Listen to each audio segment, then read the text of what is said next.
Hello, everyone. Welcome to Organizational Labs Alignment Call, the third one.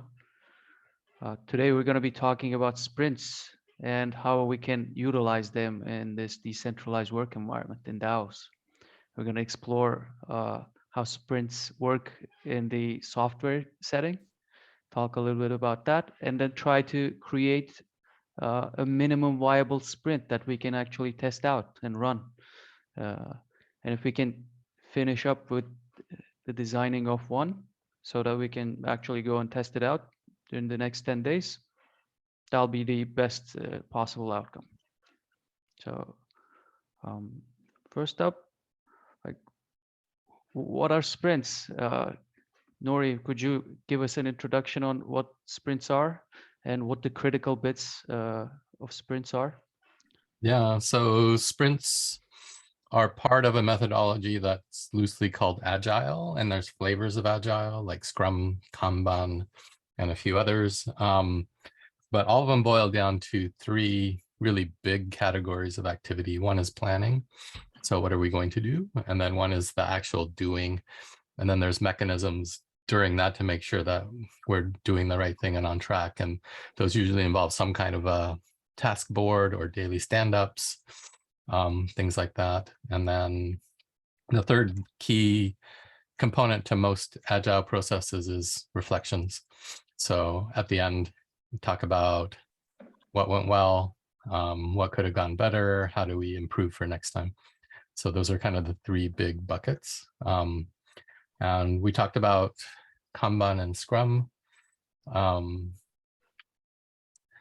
And I think you linked somewhere to the Atlassian articles, and they have some really good information there. They're kind of, they create the software tool called Jira and Confluence, and Jira is really key to help run agile sprints.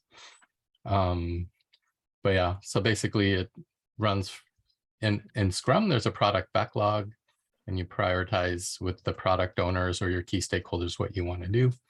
And then you kick it off with a sprint planning meeting. And the sprint planning, you basically decide what you're going to commit to over this next iteration or sprint. And they're usually 1 or 2 weeks. Sometimes they're a month. It depends on what sizing you want. And then you start working on it, and then there's daily stand-ups and all the other stuff to support it. And then at the end, you kind of reflect on it. So that's kind of the flow. Kanban is a little bit different. It has a lot of the same components, but it's not really about estimating tasks. Just to go back, in Scrum, one of the key metrics is how much you've delivered and how many story points or task points or hours were you able to deliver, so that you're better able to estimate for the next sprint what you can commit to. And that's a really great way to find out if a team is doing the right things and how much, what their velocity is. And that's one of the key terms you'll hear a lot. With Kanban, it's not about velocity, it's about throughput.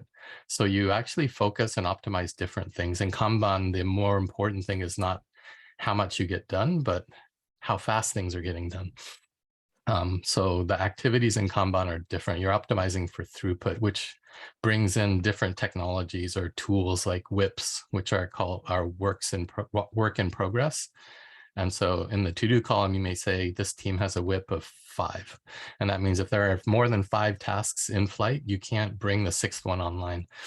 So that forces the team to like go, oh, but we have to really do the 6th one. So they'll get together and really try to get one of the 5 in flight done first, and then they can bring that 6th online. So there's a lot more teamwork happening back and forth, because it's very apparent when things get clogged up or blocked up, your flow starts to slow down. So there are 2 different approaches to it, but yeah, recently I've been favoring Kanban over Scrum, personally, just I think because it focuses on things that are more human, and it encourages cooperation.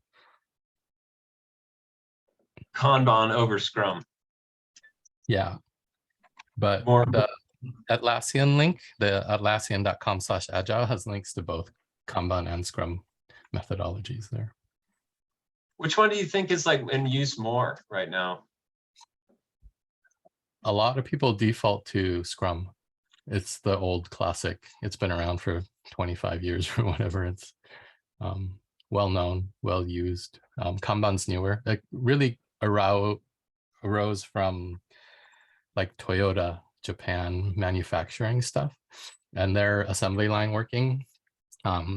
They have stuff to optimize the flow. So they allow everybody to say, how do we make the assembly line continue moving and remove defects as soon as possible? And one of the tools they use is called a andon cord.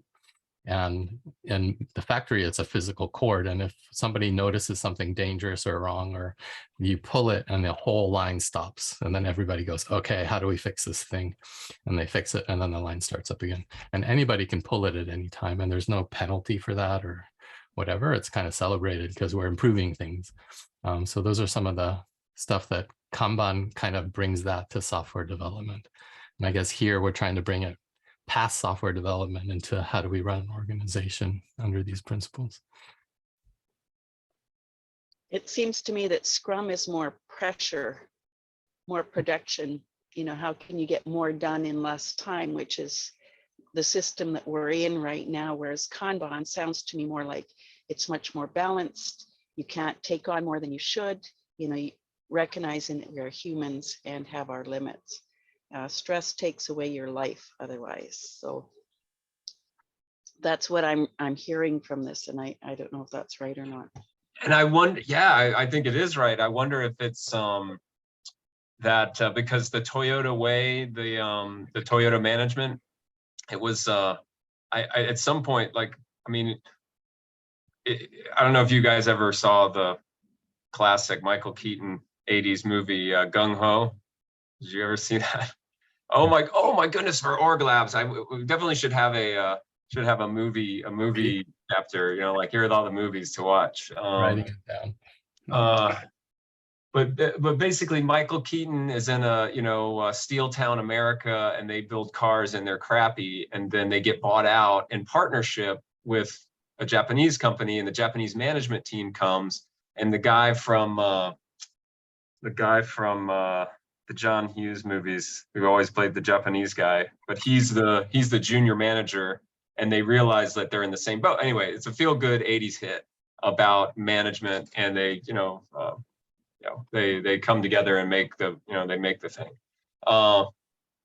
But it seems like it's a process of sort of humanizing, like realizing, for instance, this WIPs or WIPs, the work in progress, and realizing that only so many works in progress can happen. It's not a machine where just a machine can kind of, it goes until it breaks, but a human will go and, it takes or I don't know, maybe we break. I don't know. I haven't figured that one out yet.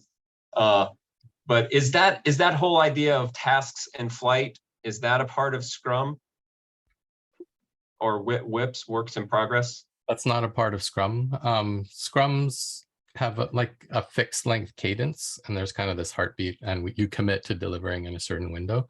Kanban changes that to continuous delivery, and it says we have a backlog, we'll continuously deliver stuff, but we're going to focus on optimizing that flow rather than committing to this chunk of work and adding that additional delivery pressure. Although you probably still want the same cadence to do like story gathering, what are we going to put on the backlog, how do we prioritize it, things like that still have that similar, and the reflections still have similar cadences, but the actual work stream becomes continuous delivery rather than discrete quantized packets of delivery stuff.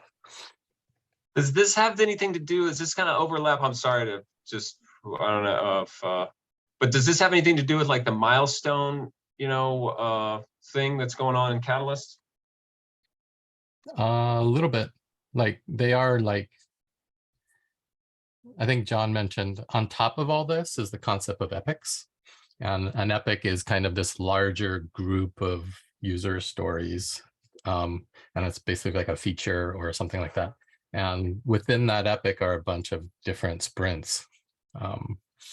And I think Catalyst is asking people to look a little bit higher at that epic level and say, what are your big milestone deliverable chunks?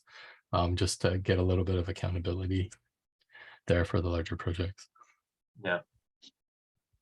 I've been watching the epics for Cardano. We're about to close one out. I think we're closing out 367 in the next few hours. So it's kind of fun. Mm-hmm.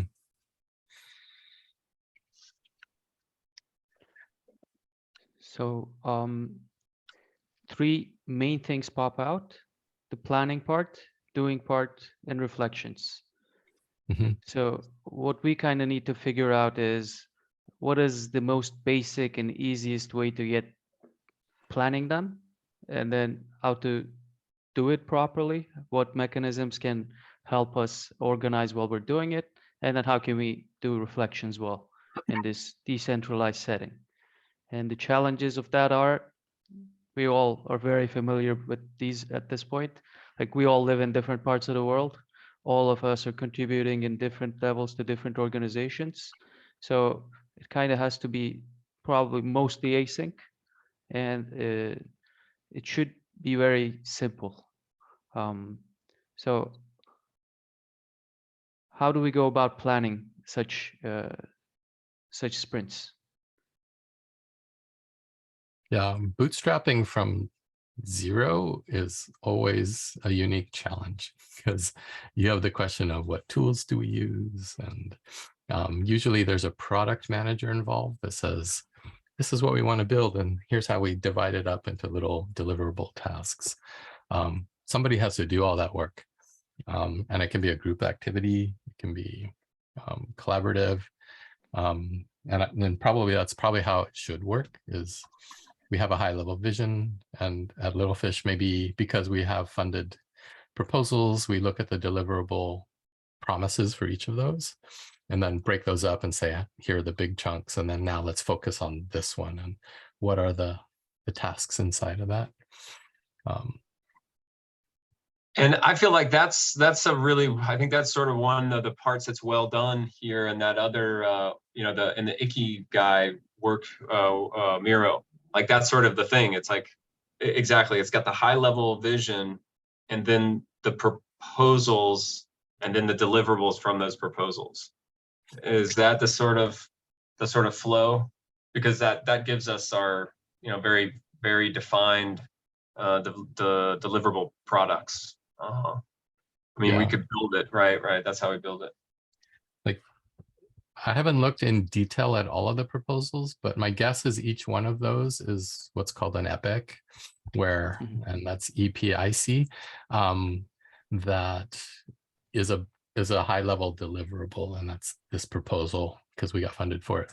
And then you have different sub functions or features or deliverables within that, which we build our user stories around and start building out the backlog. Oh, we already have one.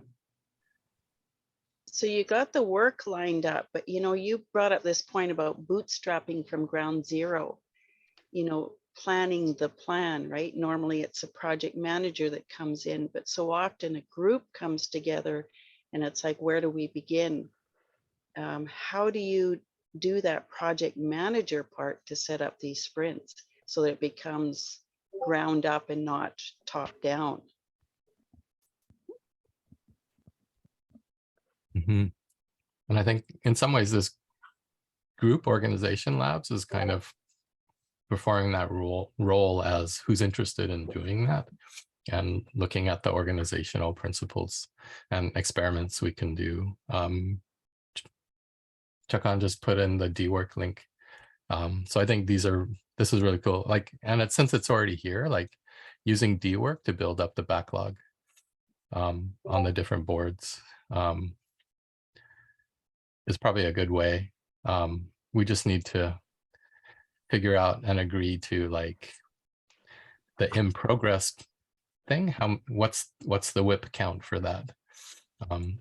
What's the process for in review, and who checks the work for quality assurance stuff, and what's the WIP for that? Because it all works. Like if you have 5 tasks in review, but your WIP is 3, then we need to stop doing the in progress stuff to make sure that in review gets reviewed and closed out before we continue pushing more work onto that pipeline. Yeah, just in the past few months, I've seen many tasks go into this part to in progress and then hop back. And then some just like, it's just extended. I'm working on this and this and this and this and this, but they're not really moving. So definitely like need a process of s- keeping a focus on what is in progress and then getting it to this and finally to the done stage. Yeah. One question about D work, I don't know for sure if it's there or not. Does it have a way of prioritizing things in the to-do column? Well, yeah, you can set priority here. You can set urgent, high, medium, low, but it doesn't really show in the UI in any way.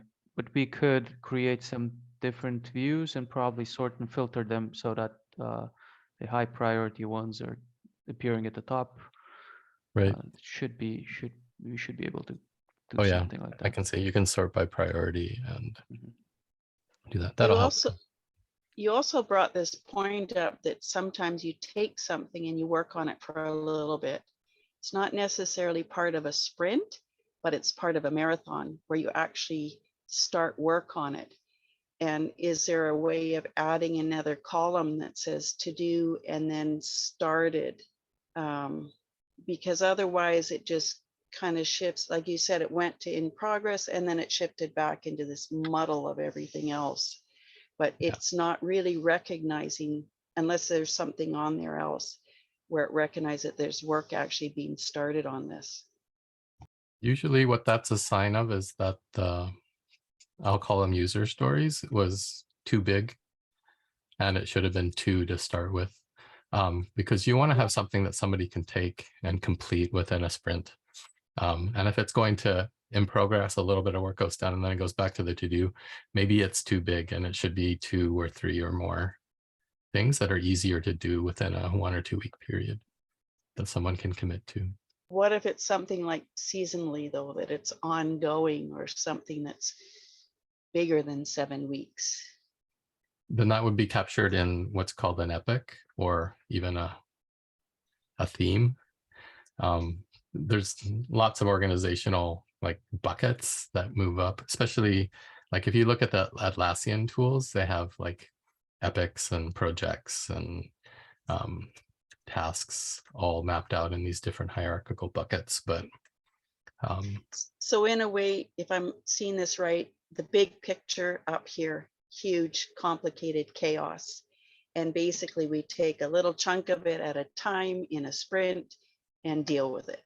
Exactly. And then we go back to the big bucket, take a little piece, let's deal with this. Because otherwise it's always these incompletes and it still stays up in the big bucket and you can make no sense of it. Yeah. Okay. And we're continuously sorting that big bucket. Like we go, this week, this is the most important, and it flows to the top, and hopefully we take that and work on it. But throughout the week, that bucket can get resorted or other things emerge that are really important, but we didn't know about it last week. I just want to give the interstitial sort of backslash appreciation, Melanie, for bringing up an incredible metaphor. Yeah, it does. It's like the big giant bucket up that's hanging over our heads, and then we take a little scoop and smaller bucket, and then we work on it. And then, so following that analogy, like you decide on your sprint length. It's a week, it's 2 weeks, it's 10 days, it's 2 epochs. And we work on it, we work through it, we assemble Avengers, or, assemble, we created a team, the team forms up, the little fish come and but what if and then we either complete or we don't. I guess that's part of, there is that reflection part that says, okay, these are the things that are happening, and then we can decide whether we do it again or go back to the next. Yeah. And hey, Harsha. Yeah. In Scrum, you look at what you accomplished, and then that helps you set velocity for next time. You know what you can do. In Kanban, you look at how fast things went from to do to in progress to in review to done. And if they got stuck there at any point. And those are the things you pay attention to. And then the reflection is, how can we get that quicker through review rather than having it sit there a week, and then there were questions and it had to come back live again. And those things are more important than the actual number of things done. So yeah, it's the methodology you pick actually determines what KPIs or metrics you look at to improve for the next time. Yeah, I think that makes sense. Yeah. Whether you're in the fixed time versus the fixed sort of this and we deliver, or the continuous delivery. There's so many great terminology involved with all of this. Mm-hmm. I feel like very quick. Yeah, go ahead, Rashi. Yeah. A quick question. So when you first started doing sprints, how did you figure out how long each sprint would be? Is it like something that you figured out with your team, or is it something that has been like told from people who wrote the stuff? No, in my experience, we just picked a time frame that seemed reasonable, and we started with 2 weeks, and we had 2-week sprints. No, we had 3-week sprints, and then at some point, because we were doing Scrum, it caused a lot of friction, because in Scrum you commit to your sprint and you don't change it until the end. Like the philosophy of Scrum is let the people focus on what they're doing and don't scramble their lives, because they have their marching orders. But you know at the end of the thing you can reorganize and pick new stories and do stuff. So you tell the people who need stuff done, it's the end of the sprint's coming in 3 weeks. It's not that long. You can get your stuff in. So you protect what's happening. We found that 3 weeks was too long. People didn't want to wait. We tended to interrupt sprints, add new stories, take stuff out, and that totally goes against the philosophy of Scrum. So we shortened it to 1 week, and now we can tell our stakeholders and product managers, you only have to wait a week, just don't change what we're doing right now. And then eventually we cycled the Kanban, and Kanban is change can happen at any time. We don't care what stories are coming up or what we don't commit to anything. We just optimize the flow so the product managers can change that priority list at any time, and then we're happy to take the next one. But we cycled from 3 weeks to a 1 week sprint. But at the end, I was feeling 1 week was way too fast, because you have to do the planning, the doing, and the reflection every week. So it felt like every other day we're doing a reflection, or every other day we're in a planning meeting. So I don't know. I think 2 weeks is a nice compromise. But some companies, I know Nin's company does 1 month sprints or something like that. They're a little bit longer, or something. I might be confusing his company with another one, but I've seen 1 month sprints out there too. Makes sense. And Makes sense. when you're talking about a 2-week sprint too, it's really only should be 10 days of work, Monday to Friday or whatever your week is, right? So you're not doing 14 days of run, but you're taking breathers in between, as people should.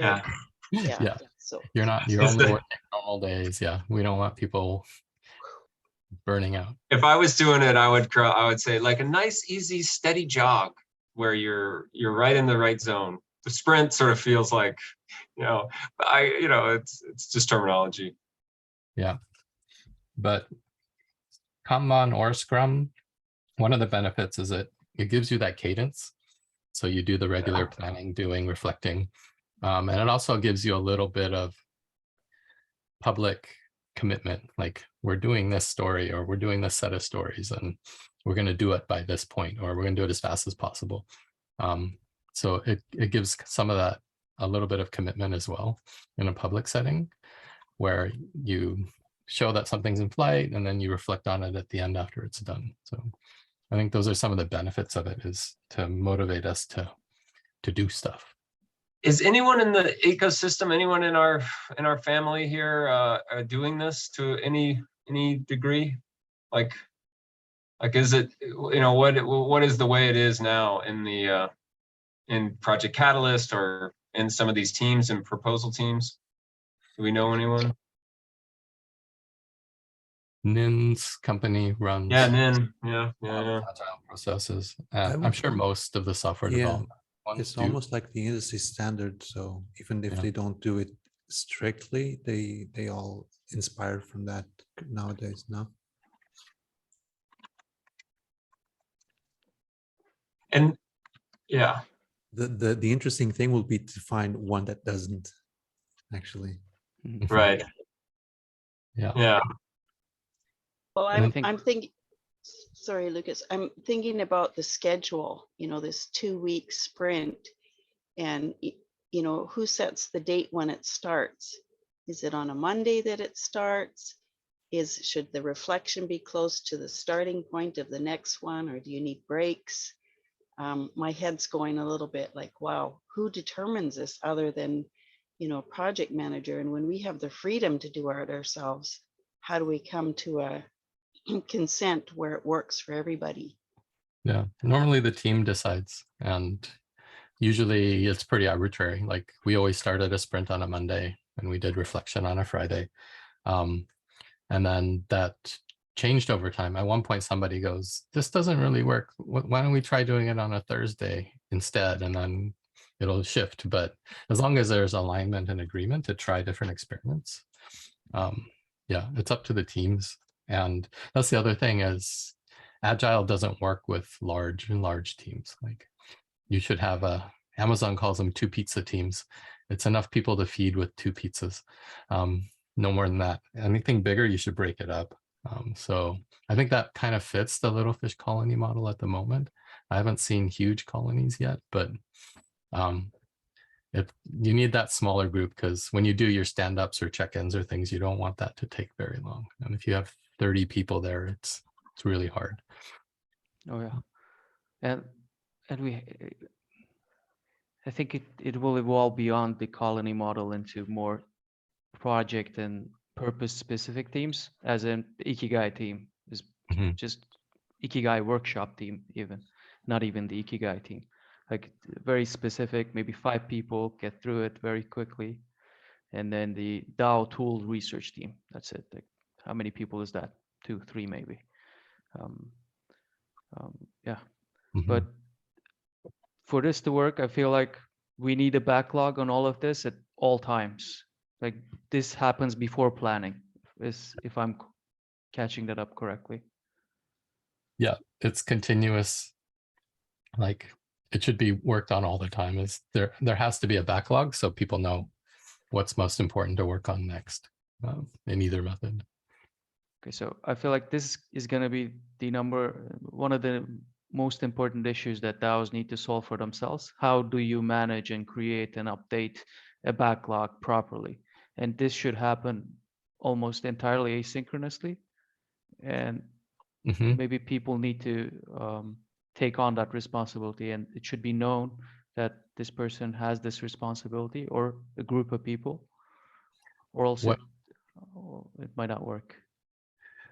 one idea, since we're already using dwork, is to put potential work tasks in as a community suggestion, and then people can vote on it. So then collectively, the ones that we feel are more important float to the top, and then they can be moved over, or something like that might work. That decentralizes the community that's starting to see what's important and voting on it, or kudos or thumbs up, whatever it might be. And yeah, and is there a place to comment on something like that? Like maybe one of these is really low on the scale, and then make a comment as to why it might be shifted to the top because of importance or information. Mhm. I think there should be mechanisms for discussion around, I just upvoted this, this is why. I think it's more important that we focus on this sooner than later, just so that people can have that conversation. And then asynchronous work thing, yeah. And maybe that's through Discord or through dwork, I don't know. Yeah, it can happen on both of those platforms. I think more long form discussion needs to happen on Discord, but if it's just an idea based on a community suggestion, that can also happen on dwork as well. Mhm. And Okay. related to working, just to change the topic really briefly, since we're on Discord, I was thinking a really cool way to use the forums would be the advice process, to say, title something very specifically, seeking advice, here's a topic, and then you put your thing down, and then anybody who feels like they know about it can respond and input their advice or tag people that they think would be stakeholders to pipe in, so that we have this kind of asynchronous decentralized advice process, especially when people don't know who to go to talk. And then, if it says seeking advice, the end result of this is someone's going to make a decision. So you should put in your opinion or not, depending on whether you want to have some input on that decision. And that's another tool. I think we should be looking at some things, because people are going to be working on these tasks and they're going to have to make decisions and stuff. And some of these mechanisms would be really nice to experiment with. For making decisions and making agreements, the tool that I posted like last week, I think, that allows you to make documented decisions very easily. But just for seeking advice, I think Discord is a great place to do that, because everybody in the community can see it. It's very obvious. Right. And yeah, and I mean, advice seeking as in the advice process for things that aren't governance issues, I guess, that don't need consent to make that decision. You just get advice and you go, because we want to push those decisions as far to the edge as possible and empower people to do what they think is right, unless it's something that's, I guess, below the waterline and we need to talk about it as a larger group. So seeking advice, an example of it would be what? Specific. I want to make every button in this UI pink. What do you think? Good. Yeah, that's awesome. Because the other one is like, I want your advice on my proposal in idea scale. And it's like, there's two totally different things. Oh yeah, So that's one really is- important. We need to be very clear on our terminology. And if we're talking about advice process, advice has to have a very specific thing. You're seeking input for the purpose of making a decision. That's the advice process, and that's the limit of it. Yeah. And then I we just should saw call how that other one could- something else, like seeking could input. be gamed. Yeah. Yeah. Both feel the same advice process for me, though, the way I think about it. It It's- is, but for someone, if someone says, I want advice on my proposal, that is going to require me 8 hours of my time to look at that. And I'm going to probably, if I don't have the time, I'm going to skip right past it. But if it's a small little ask, an opinion on clear cutting or something small, or I need a link to something like this, then I can usually give it, as long as it's a really short ask. And that's what I'm seeing in this case, Nori. But maybe seeking advice on the bigger, or seeking collaboration might be another one, because that's one's very short term, and one's medium term, and one's very long term commitment. Advice isn't really effort bound. It's more, I'm making a decision. I'd like to talk to as many people who are going to be impacted by it as possible before I make that decision. And it could be small, it could be huge. But the advice is that culture of making sure you talk to everybody that needs to have some input before you make a decision that impacts them. That's why I think that asking for help with your proposal is different, because it's not going to necessarily impact everybody you get feedback from. So the advice process is around making sure that we are inclusive and people who would be impacted are consulted. It's like taking a poll of from stakeholders in this particular decision. Mm-hmm. Yeah. Okay. Yeah, so it would be good to get like examples of the advice process of all of it. That is a thing that's kind of like, how exactly, like Melanie brings up, it's like, how exactly would that go? I could see people not really quite getting it, and because advice is another, like you say, Nori, it's sort of, it needs to, advice in the sense of Scrum agile development in software is different than advice, just the general asking for advice. And the clearer we can make it as the organizational structural lists, the org lab, then the more sort of frictionless it would be, and sort of people, and more effective it could be. And we will have a great opportunity to do that on Monday after the community gathering, because we're going to have 3 prototypes for our UI, and then we're going to have to go through that advice process and see which one makes sense. So let's prep. Nice. So that should be a very good example of how to run that. Oh, cool. Yeah. And yeah, like thinking back to John Buck's and the other guys' presentation on Wednesday, like the advice is kind of that stuff where you want people to make rapid decisions all the time and just keep things moving forward. And but there's other things that require facilitated consent, where it's important the decision could be damaging to the organization if done wrong. So you want to make sure that everybody has their opinions taken in, and then you try to get to that it's within my range of tolerance kind of place and take care of all the super objections and the concerns. But drawing that line of which is this side and which is this side, I think that's the art that we need to figure out in practice. And we have great terminology to talk about this. Below the waterline means, okay, this is something critical. Let's really talk about this. Let's think about this through in a facilitated fashion. Above the waterline, just take advice and do whatever you like. Yeah. If it breaks, we can fix it later. Yeah. I'm not sure which one this is. It feels something that's really on the line, but kind of feels like below the waterline, the UI to me. So it might be more of a facilitated discussion thing, that one. Very, very below the waterline. Yeah, like if that UI doesn't, if it doesn't feel cool to like look at actions, see the actions that are there. And I think Jim gets this. This is what I get from him, because he's very design forward, or aesthetic forward. And that's kind of one of the things that I'm looking forward to, as like this could be beautiful, meaning it's not a command line interface. It's a real human interaction. That's so, yeah, the UI is definitely, I feel, below the waterline. And for UI, you're talking user experience, user interface, is that right? You know, so you want people to experiment with it. Whenever you need a crowd, please drop it in the C4C Telegram main chat.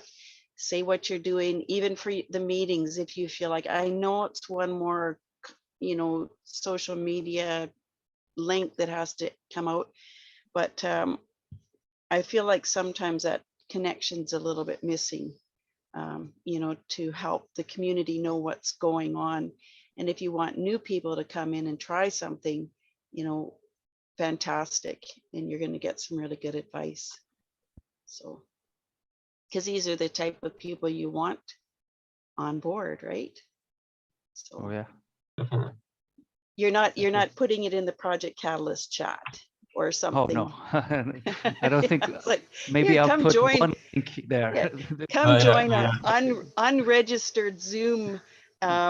Trolls yeah. welcome. Anybody can come. Let's take this over. But if you want other people, please put it in the Telegram. It's what it's there for. So Oh yeah, we will do that. Like in the past 5 months, I think I've put one link into the Project Catalyst chat, and that was to just promote once for our proposals. That's it.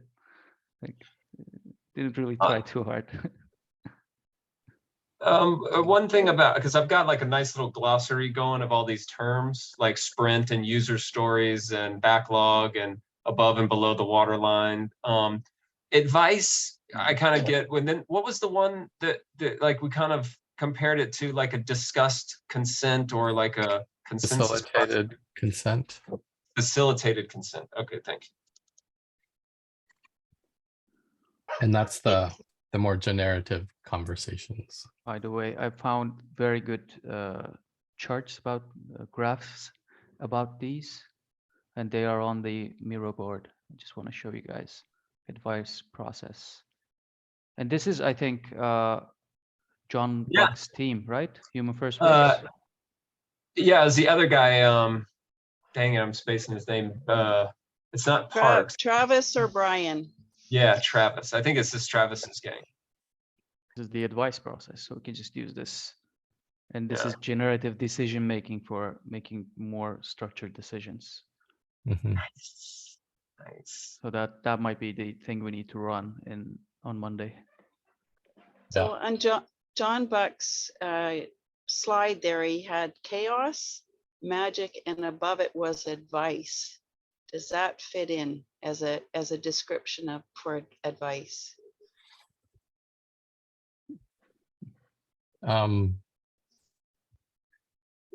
Advice was above magic and chaos, but there was something higher than that, I think. Consent. Consent is on the Yeah, top. consent at the top. Yeah. Mhm. All of these fall under the umbrella of consent. There's Yeah. magic to the other end. There is majority vote, I think, of Mhm. unanimous vote, majority vote. And There advice was processes, voting, I'd say. and then there was consensus was at the end, because I kept forgetting about that. Consensus would be where majority rules versus, and some would not be heard, I think, isn't it?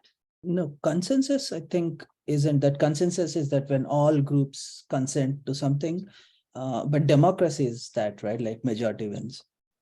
Right, okay, so consensus in this case is a good thing. Because I remember in some of the meetings with John, it's like, okay, can we come to consensus on this? He goes, no, it's not consensus, it's consent in Yeah. this case, because it's good enough for now. Nobody's objecting it or blocking it, and every voice is heard, and we are safe to move forward. Whereas consensus in this case would be that everybody's on board, and it's true consensus. Yeah. Yeah, I think It's hard to consensus has to do with unanimity. Mhm. So consensus would be a specific type of consent, a subset. You could, but consent, like if nobody vetoes, we still have consent. And that's what we are aiming for with most of these decisions, I think. Yeah. So that we can have permissionless innovation. Everybody can really push forward in what they think is the correct way to do it. But coming back to the original topic, I think the critical thing we got to figure out is how do we build great backlogs? And then how do we hold planning sessions to, okay, now we do this work. And we've been doing something similar at the Tech Up Collective setup, but I'd like to run this in a more specific team. Maybe Ikigai is the place to do that, to run it. But what would you say about daily stand-ups, about doing part? I think Loom may be the good tool to do that. It's just a very basic 1-minute video of you. What are you doing today? What did you do yesterday? And then if you're blocked, you mention that in a Loom video. And then that gets us through the doing part. Could Mhm. also be a voice recording too, right? Yeah. For lower bandwidth, I Yeah. think. I was thinking of the similarity because it's really, you don't want to be recording things in looms or in voice nuggets that you're going to want to parse through. But if it's the information that you're going to consume and mostly discard, both are really good. Mhm. Rather than just text. I mean, Yeah. And Loom, there's a nice free version, and there's a tool called Yak if you want to do just voice only. So do we want to go back and parse the daily stand-ups? Or do we just want to do it once, hear it once, and then it's done? Because that was the very good point, Lucas. I think one person, if imagine you want to do an asynchronous stand-up, so everyone submits their little loom. One person, what's the name, Nori? Agile facilitator, Scrum Master. Yeah, so the Scrum Master goes through it, and as soon as he makes the topics so it's like minutes on like in written, he digests that and doesn't need it anymore. Well, And he would leave behind something that's a bit more curated for a summary of everyone's work that day or something. yeah. That sounds familiar. Yeah. I kind of I mean, I feel like that could be, yeah, that's a necessary thing, so that, because we could just, the facilitator, the scrum master, that would kind of centralize all that information if you just sent that to them, but it really should be everyone that gets it, you know, like everybody in the meeting would hear it. But if it was 1 minute and you had a team that of less than 20, less than 2 pizzas worth, I mean, I can eat 7. 7. Like how So- many? Yeah, exactly. So Yeah. if you got 7 minutes, you got 10 minutes to start your day. I could see that, where everybody listens to the thing, especially if it was automated and like it was easily sort of somehow stitched together, or in a something. Yeah. Some sort Yeah. of folder, because the Playlist. stand-up, from my understanding, Radio is show, morning radio. Yeah. in life, you'd come together and you'd all be talking at different times. You'd have 1 minute each and you'd all go around. When you filter it through a scrum master, in this case, some people hear some things and they can translate it differently than we might. So I think that if you are going to do a stand-up, I would suggest a really super short and everybody listens in. Mhm. You know, It's meant because for then you're everybody, making that honestly. connection, right? Yeah. I think the summary would just be for other teams to know what's going on, but not for the team itself. The team should be listening to each other. And then one other thing that I would recommend is you have a space somewhere on a Miro board or somewhere where you can put the blockers up. And if somebody can say, I'm blocked, here's my sticky, and then it's really obvious without having to listen to a whole Loom or Yak or whatever to get to that blocker, that it's there. And then just make sure that that blocker is taken care of and solved by the end of the day. Like nobody should be blocked more than 24 hours. So that should become a high priority thing. So I have a question about this. So in say someone in the team or someone that's contributing like a similar to the work that you're doing does not want to do a sprint, is that like an option? Or if you're in the team, you absolutely have to do the sprint and follow this way? Good point. Good question. That's a good question for the team. Well, if Yeah. the team has decided that they're doing sprints, then I guess you would have to do the sprints because the team has decided. But you are a part of the team, so you're the person who's deciding. No, I only ask that because I understand how that might work in a 9-to-5 job where you're paid per month and your time is just, you have to give that time. But in places like ours, someone new comes in and you're saying you have to put in like X amount of effort every day into this, and you have to contribute if you really want to contribute. Wouldn't that be like a organizational blocker for us? Oh, yeah, would it even have to be daily? Like, this Yeah, doesn't even have to be daily. stand-ups If might not be a daily thing. it may Yeah, be that's a daily very for a part of good the team. point, Marsha. Mhm. Because we're trying to build something that's more redundant and decentralized, and some people may come in. I was literally, like I mentioned to Shakan, I prefer to collaborate with 4 organizations where I'm not critical in any of them than to have this type of role that Harsha was pointing out. Mhm. So this would have to, what we create would have to incorporate the full-time and the contributors. And how that happens is kind of what we're trying to figure out, because in a classical organization, okay, sprint every day, let's do daily stand-ups every day. But like you said, how do we organize that in this setting is not entirely clear. Like you kind of need a system that incorporates both the full-time and the one-time contributor. I mean, at least like a weekly contributor into the same system. So some person can enter daily stand-ups, I think. Some would enter it, okay, I'm gonna work today, so this is Wednesday, this is my daily stand-up, but this is the only one I'm gonna do this week. Like maybe something like that can work. Yeah. Something comes to mind from Mercy and with WADA, and she mentioned, it was she was looking to make sure that people were paid for their work, because she said what happens with volunteers is they come and go. They come for a little bit and then they're gone, and how does that support the overall team? So there's this part of this two-way street of responsibility to commit to something and reliability. And then there's also the other part of it to be incentivized to show up every day, right? Or to show up and to complete your commitment. So rather than volunteering forever.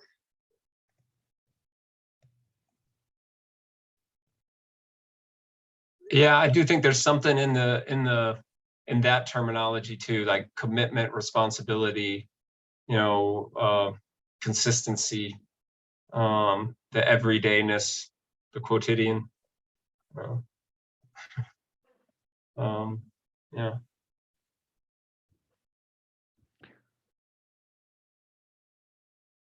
Commitments have been like one of the things that I've been thinking about. In classical business terms, you commit by signing your business agreement. I am in your organization now. I work here now. Like you don't have anything similar here. So I'm you do thinking need. about, sorry, Shakan, I'm thinking about the NFT that James did through our Gimbal token experiment. I had a Melanie token in my wallet and I could submit it to a bounty. And when that was done, I got my token back. So, if we have, say, Lucas, you like to be part of 4, we should have sort of this maximum amount that we give our name to, and we don't get it back until we've committed our what we've promised to do. Might be motivation to do that, because then you know that you need to complete that before you move on to the next thing. At least for us scatter people like me, that might be helpful. For those who don't know, this is the access token Gimbal Labs is working on. And the access token allows you to pick up a bounty, but you can't pick up any other bounty unless you finish that one. So you're committed to that bounty and you got to finish it. And this does exactly that. But I think it does it at like a very low level. Like it's just one task that you have committed to. And that task is usually just, write this paper, write this research thing, like still 1 hour. But how do you commit to an organization beyond like 1 hour? There is a space for that that is needed, because you can't just build an organization with people coming in, doing 1 hour and then leaving and not doing anything else. You kind of need a commitment that lasts like months and beyond that. You do need to keep the people and kind of build together, or it doesn't quite work.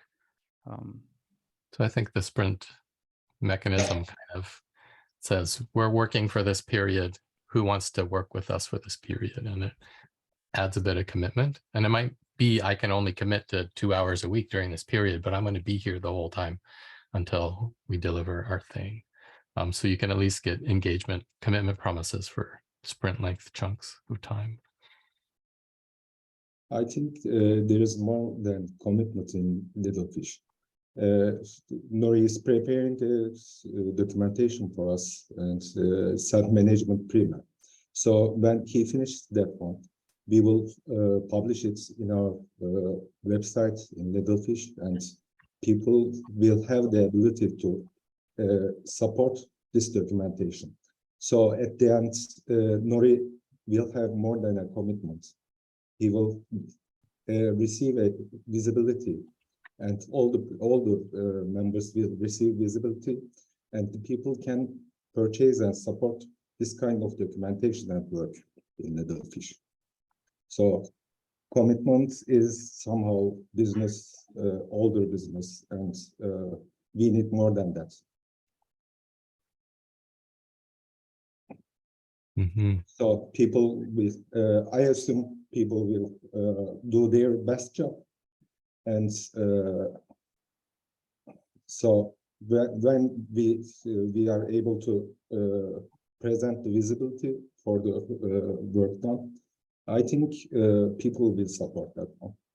So they will be able to show that support in their wallets, in their profiles, and this will force people to do more without commitment.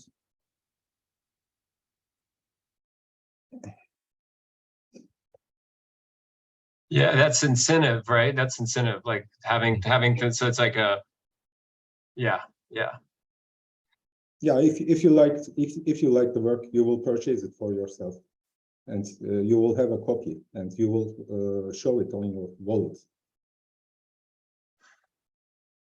So good job, and success will be visible in Little Fish, and it will be valued all the time. I think Yeah, it's like, more than a commitment.